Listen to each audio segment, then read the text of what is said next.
Tyson Fury, Tyson Fury, Tyson Fury. What a disaster this man has had over the past week.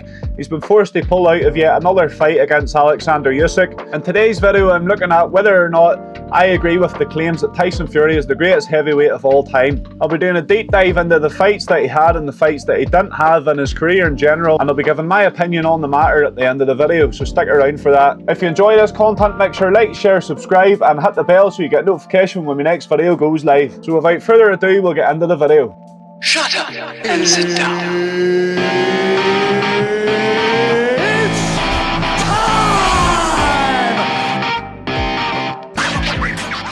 Tyson Fury claims he's the greatest heavyweight of all time pretty often. I found this video of the post-fight press conference after he beat Dillian Whyte in the trilogy, and again he claims he's the greatest heavyweight of all time in it. I'm a legend in this game, and you can't deny it. I'm the best heavyweight's ever been. There ain't never been one who could beat me. Because you know why? Is Tyson Fury right, or is he full of shit? Let's look at his record. Tyson Fury does have a brilliant record. He's of course undefeated. He's 34, 0 losses, 1 draw against Deontay Wilder. This is a great record. I'm not here to shit on Tyson Fury. I'm not saying Tyson Fury is a shit fighter. I'm not saying that he's not a top level fighter. All I'm saying is that he's not the greatest heavyweight of all time, and it's debatable whether he's even the greatest heavyweight of our generation. Let's take a look at Tyson Fury's record. Is this the record of the greatest heavyweight of all time? You tell me. He obviously had a typical boxing record where it was pretty padded until he gets the shot at the title. He beats Vladimir Klitschko. What an achievement this was. It was in Vladimir Klitschko's backyard. The Klitschko brothers had reigned the heavyweight division for some years by then. Tyson Fury was the one to come and dethrone them. His performance that night, did he batter Klitschko? No. Did he finish Klitschko? No, he didn't. He beat him in a unanimous decision. It was a comfortable win for Fury. He was pretty smart in his tactics that night. You know, he stayed away from Klitschko's big right hand. He just sort of jabbed and kept the distance. It wasn't a brilliant fight. It was a very technical match from Fury's perspective. He showed some great technical boxing in it, but it wasn't a great sort of back and forth match in the sense that he had really went out and he had pieced Klitschko up or anything like that. He done it in his backyard, and it was a big task for Fury, and he overcame it. So he deserved to be the heavyweight champion at this stage. Tyson Fury then becomes addicted to drugs. He seemed to go into a real dark place, and I remember him telling the story of him driving. He was going to drive his car off the bridge. He was suicidal, addicted to drink and drugs. I think he just hit that high that he was chasing for so long of being the heavyweight champion of the world, and when he hit it, you know, you hear this happening quite often with fighters. When they hit that pinnacle moment they've been working for their whole life, it's pretty underwhelming for them, and then they've not got that sense of challenge. That's what they've been working towards for years and years, and now that's gone. This does happen fighters often enough, and it really hit Tyson Fury hard. So Tyson Fury, he was absolutely massive, and then he meets Ben Davidson. Ben Davidson is a boxing trainer. He's now Anthony Joshua's trainer. So Ben Davidson, Tyson Fury meets up. Tyson Fury decides he wants to get himself out of this rut and this bad place that he's been in for a couple of years, and he wants to work with Ben Davidson. He didn't have any intentions of boxing again. All he wanted to do was get himself fit, lose a bit of weight and become healthy. I don't think anyone really expected to see Tyson Fury back in the ring at this stage. We definitely didn't expect to see him fighting for world championships again, but even getting him back in the ring seemed like a pretty big ask, to be honest, back then. But Ben Davidson managed to do it, and then Tyson Fury announces that he wants to fight again, and we see videos of him hitting pads. He looks pretty quick. He's lost a lot of weight, and it looks like it may be possible. Deontay Wilder is the man that's doing rounds in the heavyweight division at this time, so Tyson Fury's obviously got his eyes set on him, and Wilder also had his eyes set on Fury, so this was the fight that they were going to make. Tyson Fury says he wants 4 warm-up fights, and that's what he does. The latter of the fights was obviously against Tom Schwartz and Otto Wallen. Fury won the 4 fights, and then he goes in to the pinnacle of his comeback against Deontay Wilder. This first fight was unbelievable. What a fight this was. It was in February 2020, and I actually remember it like it was yesterday.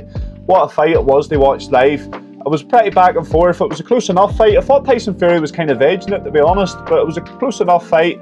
Comes into the last round. Deontay Wilder, one of the heaviest hitters that we've seen in the heavyweight division, lands a big right hand to Tyson Fury.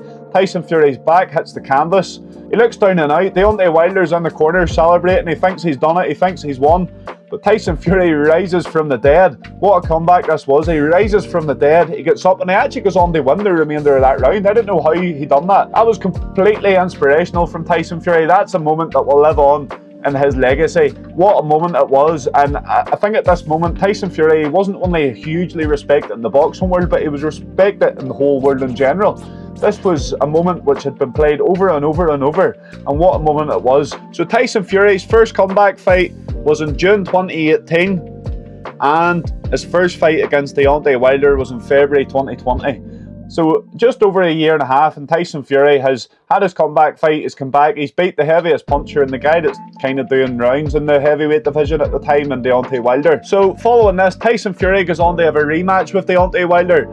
And in this rematch, I don't think Tyson Fury's ever looked better than what he did that night. He looked really, really good. He was very fast. He put Deontay Wilder to bed in the 7th round, and it looked pretty easy for him that night, to be honest. Deontay Wilder came out with a pile of excuses after. No one was really listening to them. Deontay Wilder, he looked pretty silly after that. Tyson Fury obviously called him out again. Typical boxing, we had to have a trilogy. It wasn't really a fight that anyone wanted to see. I think everyone was pretty confident that Tyson Fury was better than Deontay Wilder. But it was typical boxing contracts that we had to have a third fight. The third fight actually was a lot better than expected, and Deontay Wilder seemed to perform more like he did in the first fight as opposed to the second. Deontay Wilder put up a real good fight, but of course Tyson Fury came out, he got the job done again, and that put to bed the rivalry between Tyson Fury and Deontay Wilder. After the third Deontay Wilder fight, this is where Tyson Fury's street cred really starts to slip. This is where his career really starts to go on a downward spiral. It was around this time he was meant to have the fight with Anthony Joshua. This would have been massive. 2 heavyweight Brits going at it for the world title. What a moment this would have been. It would have sold out Wembley. Probably would have sold out Wembley twice over. What a huge moment this would have been for boxing in the UK. And the world in general. It was a fight everyone around the world wanted to see, not just the UK. Again, in typical boxing fashion, the fight never gets made. Tyson Fury, I think a big part of this has to do with him, and this plays a big part in why his street cred really started dwindling around this point. So Tyson Fury, he was trying to make the contract with Anthony Joshua, or vice versa. Anthony Joshua was trying to make the contract with Fury. Fury starts putting out these impossible deadlines. Say it's like Tuesday, Tyson Fury puts out online, if Anthony Joshua doesn't have the contract signed by Friday, we're not going to fight. Boxing contracts are really, really difficult to make. There's too many parties involved in comparison to the likes of the UFC. And it makes it even harder when Tyson Fury's putting in these impossible deadlines. Silly deadlines to me. But anyway, Tyson Fury, he didn't get the fight made with Anthony Joshua.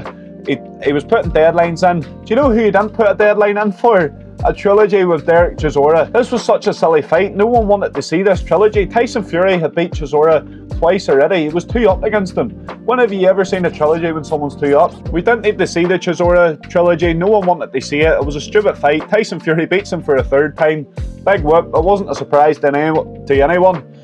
Tyson Fury then again retires. Tyson Fury continuously says that he doesn't fight for money. He's not motivated by money. You know, it's never been about money.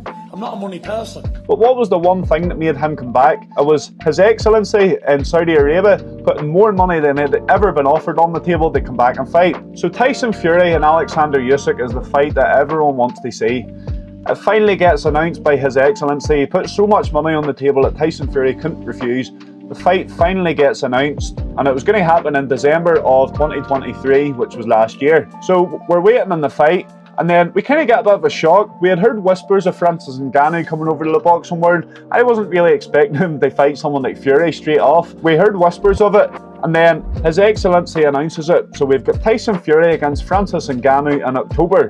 Meanwhile, the fight with Usyk in December was still planned, it was still scheduled. In my opinion, I think this was all wrong from Tyson Fury. I think he was overlooking Oleksandr Usyk. When have you ever seen someone at this level, at the top level of heavyweight boxing, have 2 fights lined up at once? He was looking at Ngannou as if it was just a warm-up for Usyk. He was trying to sell it as if it was this big contest, the two biggest men ever going at it, or whatever way it was he put it. It was a fight that no one was really interested in. We all thought Tyson Fury was going to win it easy. But I still think it was disrespectful that he even announced this fight when he was going to fight Oleksandr Usyk in December. I think it was disrespectful to Ngannou. I think Ngannou deserved Tyson Fury to have that fight solely just with them 2 without having the Usyk one lurking. Bit disrespectful from Tyson Fury, and it came back to bite him on the arse.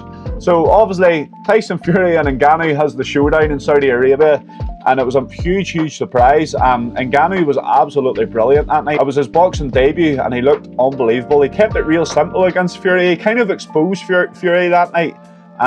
Fury, you know, he was very lucky to get the win. Say what you want about the decision, I think Ngannou won. I thought Ngannou definitely done enough to win the fight. He dropped Fury in it. He was only the second person they dropped Tyson Fury, which was absolutely crazy. Tyson Fury's cockiness and his ego got the better of him here. He's seen Ngannou, big money fight. Usyk, big money fight. He thought he could do it all. He thought he could beat Ngannou easy in it. He thought he could beat Ngannou easy in October. It would be a warm-up fight for Usyk in December. But Ngannou, he made a bit of a dig out of Fury, to be honest. I think he won the fight. He lost on the cards, but in the people's eyes, he won. Obviously, this came back to bite Fury in the hours. He took a bit of damage in the fight against Ngannou, which meant he had to put the fight against Usyk back. So we weren't going to get it in December. And again, we see another Tyson Fury fight being postponed. Gets postponed to February. It was meant to be happening in 2 weeks' time on the 17th of February, again in Saudi Arabia. So on the lead up to this fight, which was meant to take place just next week, we had heard rumours from Tyson Fury's camp that he had got dropped in sparring and it wasn't a great camp. He wasn't looking good at all. He had lost a fair bit of weight, but his boxing didn't look great at all, and there was guys coming in to spar him and they were getting the better of him. These are all the whispers that was coming out of the camp. How true it was, I don't know, and I didn't really believe it at the time, but yeah, it was sort of believable at the same time, because Tyson Fury, he looked so underwhelming against Ngannou. He put it down to just a bad night, and it could have been a bad night because it was the worst that we had seen him fight. So the rumours coming from the Usyk camp was the complete opposite of Fury. Apparently, Oleksandr Usyk was demolishing anyone he was sparring with. He was looking really good, really quick on his feet. He was exactly where his coaches and his camp needed him to be, which is the opposite of what we were hearing from Tyson Fury. Oleksandr Usyk also missed the birth of his daughter because of this camp, and that shows the sort of heart he has. He has got the absolute heart of a lion, Oleksandr Usyk. I don't think he's doing this for the money. He's doing this for the pure love of the sport, and he really wants to beat Tyson Fury. He wants to prove that he's the best in the world. So then, just the other day, shockwaves are sent around the boxing world as the news breaks Tyson Fury has had to pull out of a fight yet again. We've seen the video, which will play now. Tyson Fury gets a cut above the eye, which is a pretty nasty cut. Going by the video, if this video is true, who knows if this video is true? What camera quality is this bad in this day and age? Surely even if it was filmed on an iPhone, it would be better quality than this. So you can't really take much from this video, but he's been cut anyway. The cut is real. It's definitely real. There's a lot of people saying that it's not and things like that, but the cut's definitely real, and it's enough to keep Tyson Fury out. The fight has been moved back until May, but who knows if we'll even see it then. His Excellency has gave us his word that the fight's going to happen, so fingers crossed nothing else happens. They put the fight off. It's a fight that I really want to see. As I said before, I'm not going to do my prediction now, but I really do think if there's anyone that'll beat Tyson Fury, it's Oleksandr Usyk. He's quicker than Fury, he throws more punches than Fury. Fury's never come up against anyone like Usyk. So now that we've looked at the timeline of the fights that Tyson Fury's had and the fights he hasn't had, it's time to come up with a decision on whether or not he's the greatest heavyweight of all time. If you haven't guessed already, I think the answer to this question is no. I think there's been far better heavyweights than him. Muhammad Ali back in the day, even Mike Tyson was a lot more devastating than Tyson Fury. I think this is complete bullshit. I think when Tyson Fury says this, it proves that his ego is completely inflated. There's no way he is the greatest heavyweight of all time when he's ducking the other great heavyweights of his generation. As I says, I don't know if we'll see the Usyk fight. I hope we do, but there's a chance we won't see it. He hasn't fought Anthony Joshua. These are the greatest heavyweights of his generation, and he hasn't even fought them. Anthony Joshua has fought Usyk a couple of times. You know, he didn't have any problems getting the contract done. He didn't have any problems showing up. He went and he done it, because if you want to be the greatest heavyweight, well, just forget about the greatest heavyweight of all time. If you even want to be the greatest heavyweight of your generation, you have to wipe out all of the contenders. There can't be any question about it at all. And there's so many question marks over Tyson Fury. We look at the milestone wins of his career. We had Klitschko, as I said, a great win. Wasn't a great fight, you know, he went and he jabbed the head off him. I thought Anthony Joshua looked far better against Klitschko, but because Anthony Joshua got beat by Andy Ruiz, another man who Tyson Fury couldn't get a contract made against, but because he got beat by Ruiz, Tyson Fury just dismantles him, he dismisses him. He says, no, I don't need to fight Joshua, the wee fat man Ruiz beaten, I don't need to fight him, I don't need to prove that I'm better than him. Even though Joshua, he definitely looked better against Klitschko. So then we have the other milestone win in his career against Deontay Wilder. He obviously beat him twice. The first one was a draw.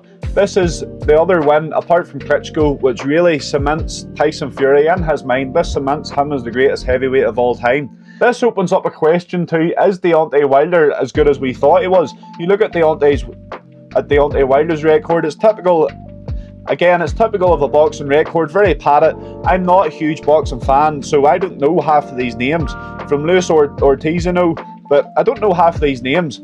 I'm a casual when it comes to boxing, I'm not going to lie, I'm more an MMA man. Last time out, Deontay Wilder got beat by Joseph Parker, and this was a fight that really put question marks over Tyson Fury, because Tyson Fury's big win was against Deontay Wilder. Deontay Wilder went out and got beat by someone like Joseph Parker. Joseph Parker is not at the level of what Tyson Fury is, or Usyk, or even Wilder, you would have said, but he's beat Wilder. So this really put question marks over how good Deontay Wilder is, and then obviously following this, that makes you put question marks over Tyson Fury's wins over Deontay Wilder. Are they as good as what everyone thinks they are? If you agree with me that Tyson Fury is talking shit when he says he's the greatest heavyweight of all time, let me know in the comments. Also, if you disagree with me, let me know in the comments as well. I'll be keen to hear your reasons and your thoughts about why he is the greatest heavyweight of all time. Thank you for sticking around to the end of the video. Make sure to like, share and subscribe, and hit the bell so you get a notification when the next video goes live.